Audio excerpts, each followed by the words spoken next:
बैठले बड़ी सो बता ना बियाह तो होइए जाला बियाह के बाद माने कि हम तो देखले बनी बियाह के बाद सूट साड़ी पहन के तो हमर सब घूमे ली आए हम बताओ ना एकरा बैठा देलो गर्मी लागता कि ना हमरा के बुझाइबे ना करेला कुछ हां दीदी आइए मारे भाई ई का हीटर को रखल जाला रे गर्मी लागता दीदी ना त ऐसे ही रह ठीक बना जान तू ना बबुआ जी हां तनी मोर गोड़ हाथ बढ़िया से दबा दिया जवन बात कहियो तन मने जानते या सुहाग रात ह सुहाग रात का होला अरे वाह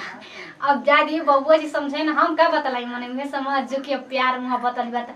आतना तू नादान थोड़ी बड़ी अब वही तो बबुआ जी बढ़िया से समझाइए दिहन ठीक बात नहीं अच्छा जे फिल्मवा में होला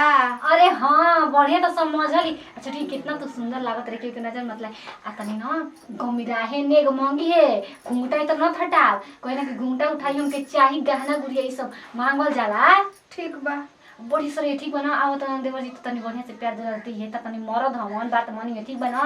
हम जा तनी आ कुछ खाए पे मन करत ना त हमसे ल जाइयो ना त हां दीदी हमरा के गिलास पानी दे दे प्यास लगल बा ठीक बा गर्मी लागत ई का बोल के चल गइली त माई जैसे नहीं बोलेली त का बोले रही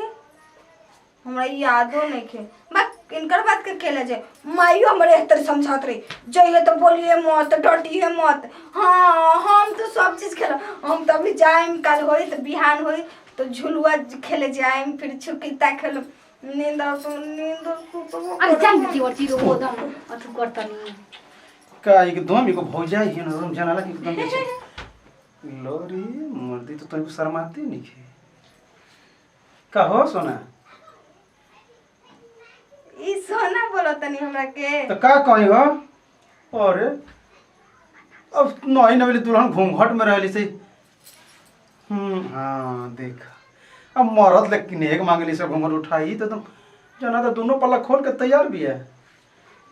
तब सुहागरात मानी ना ई सुहागरात का होला जी जाना तो का होला का ई शादी होला जइया ना ओकरा बाद सुहागरात होला ओकरा में पति पत्नी का संबंध जुड़ला के बाद जी कुल का हमरा के गंदा गंदा सिखाओ तनी छी राम छू गंदा गंदा बात सिखाओ तनी अभी तनी सिखाई पढ़े लिखे के हां न त क ख ग एबीसीडी पढ़ावे के अच्छा क ख ग तब का एबीसीडी तब का ई गंदा गंदा बात सिखाओ तनी हम अपन माई ले कह देम हां अब माई से ना पूछलो कि मैं बियाह हमें मत करा बाबू से ना पूछलो कि तो बियाह होला त का होला हमरो घर बियाह होला बियाह के बता साड़ी उड़ी पहन के निकलल जाला खाना बनावल जाला खाना खियावल जाला तब का अच्छा रोटी बनावे सिखले हो हां भात बनावे सिखले हो दाल में कगो फोरन देल जाला कब का जीरा मरीच फिर राहड़ के दाल रहे तो लहसुनो से छौंकल जाला बिल्कुल हमरा अच्छा दाल फ्राई बनावेलू हां प्याज वैस दे के हमरा फ्राई करे आवेला अच्छा फ्राई करे आवेला आ सुहागरात ना बनावे वाला ये रम कब गंदा बोलत नहीं जे हमरा माइले कह देम देख लिया ना माइले कह देबो हम कह दो कि माई अरे बाप रे बाप गंदा गंदा बात करत रहन ई कौन फोटो जुगे आगु लेता तो हम जानते नहीं कल जुगे में चलता अच्छा माई से कहबो माइले कह देम देखिए ना माइले कम कि माई गंदा गंदा हां दूध पिए लो अच्छी दूध पीने दे हम भूखो लागल बा हां केकर दूध पियले हो भैंसी वाला माई का ना वो तो चढ़ी चुके पीले रही हां अच्छा बाबू ठीक और ये पतो ना सुगर मत कोनी बियर रे तो है ना स्वागत मना सिखाई तरह के ना ना ना गंदा गंदा बात ना ना ना ना ना जो से के ज्यादा ये देखो तो लेके हम 20 साल उम्र रखे तो तोरे पर जवानी छोड़ले बन गए ना माई चिल्ला ले को पापा मम्मी भाई माई तो सिखा तो है ने हां दूध पियबू बचनी बालू ना मनेबू सुहागरात सिखाओ तरनु गंदा गंदा सिखाओ तो माइले कम के हमरा के गंदा गंदा सिखाओ तो गंदा कम ना कर जानलू ना चीरा अरे राम रे राम बड़ा ई सब ओहो हो रे पूजा ना करे पड़ी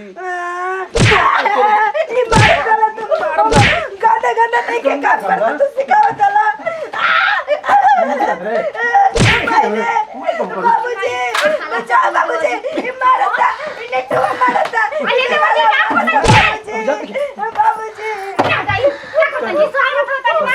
चली भैया ई दूध पियतिया का बोलती है का काहे मार तनी नहीं कुछ जानो एगो मरद एगो मेहरारू के रहता का करेला तो का ये मारे वाली का सवाल हो गई हो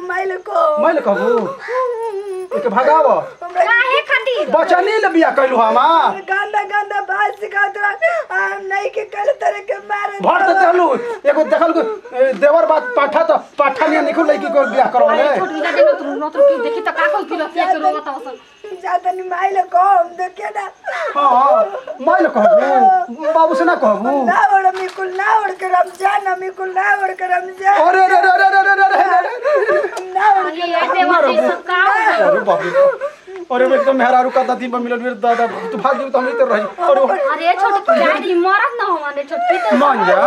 उठाओ ना को दे दूध का उठा बकरिया न मारत रहे न भैंसिया मारत रहे हम बकरी के घास काटे गए जात रहे वो न मारत रहे तू हमरा के मार दिलो कैसे हो और तो मरद ना मारी तो का कर मरद का दर्द समझलू ना तू गंदा बात सिखा दर नहीं के करत समझाओ ना भौजी ना समझ घर में जाके हम समझा तनी रोवो ना ओहो ठीक कहते भाई ला समझाओ एकरा के अरे बाप कहनी ना कि देख के जैसन बन वैसन लड़की से बियाह करिए तो बचनी से कह दिली बियाह कहती है सुहाग रात के बारे में जानते नहीं ए करती है चलो ठीक है समझाओ भौजी